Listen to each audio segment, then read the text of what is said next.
10 দিনে ছটফট করছে, কষ্ট কে পাচ্ছে? মায়ের গর্ভে থেকে আমরা যখন ছটফট করি মা কষ্ট পাইতো। পাড়া প্রতিবেশী মনে মনে ভাবছে এবার বাচ্চা হবে, মা প্রচন্ড কষ্ট পাচ্ছে। এখনকার দিনে তো তাই মানে ঘরে প্রসব হয় না, হসপিটালে যেতে হয়, হ্যালো সঙ্গে সঙ্গে অ্যাম্বুলেন্স। কিভাবে?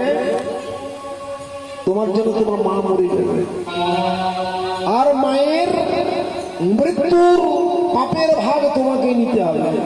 তুমিও মরবে, তোমার মাও মরবে, সেই জন্য তোমাকে বেরোতেই হবে। সম্পূর্ণ হয়ে গেছে, ওখানে গিয়ে কি তোমার দেখা পাবো? ভগবান আমি সাধু এসে যাব, আমাকে চিনে নিতে হবে।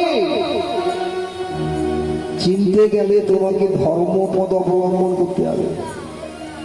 সত্য, ধর্ম, নিষ্ঠা, শৌচ এগুলো পালন করলে আমাকে চিনতে পারবে, তা না হলে পারবে না।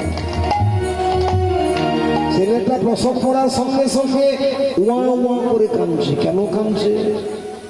যে দৃশ্যটা দেখেছিল সে দৃশ্য আর দেখতে পাইনি বলেই কাঁদছে। আমরা ভাবি বাচ্চা কাঁদছে, ওয়া ওয়া করে স্তন মুখে দিল, বাচ্চার কান্না বন্ধ হয়ে গেল। যেই স্তন মুখে দিয়েছে ওমা মায়া পড়ে গেল, মায়ের স্তন পেয়ে বাচ্চা কান্না বন্ধ করে দিয়েছে, ওকে দুধ দে নাকি। কিন্তু তার জন্য নয়, যে দৃশ্যটা দেখেছিল সেটা না দেখতে পেয়ে কাঁদছে। আর বেরোনোর জন্য ছটফট করেছিল, প্রসব হলো, মা কেঁদেছিল, আর কেউ কাঁদেনি, কেউ কাঁদেনি, প্রসব কাঁদে কেঁদেছিল মা।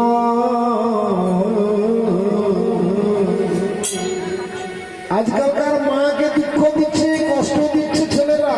বড় হয়েছে, চাকরি পেয়েছে, সুন্দরী বৌমা পেয়েছে, কলকাতায় ফ্ল্যাট কিনেছে, মা পড়ে আছে দেশের বাড়িতে অবহেলিত।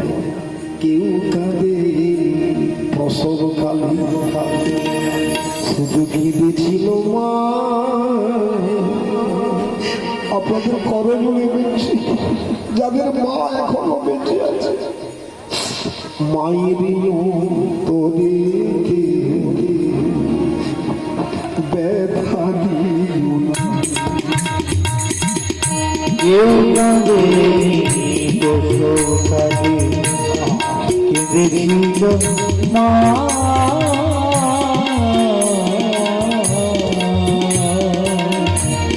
মায়ের অন্তরে ব্যথা দিও না, মায়ের অন্তরে ব্যথা দিও না। আতুর ঘরে বাজে দুধ খাওয়া তো মুখে,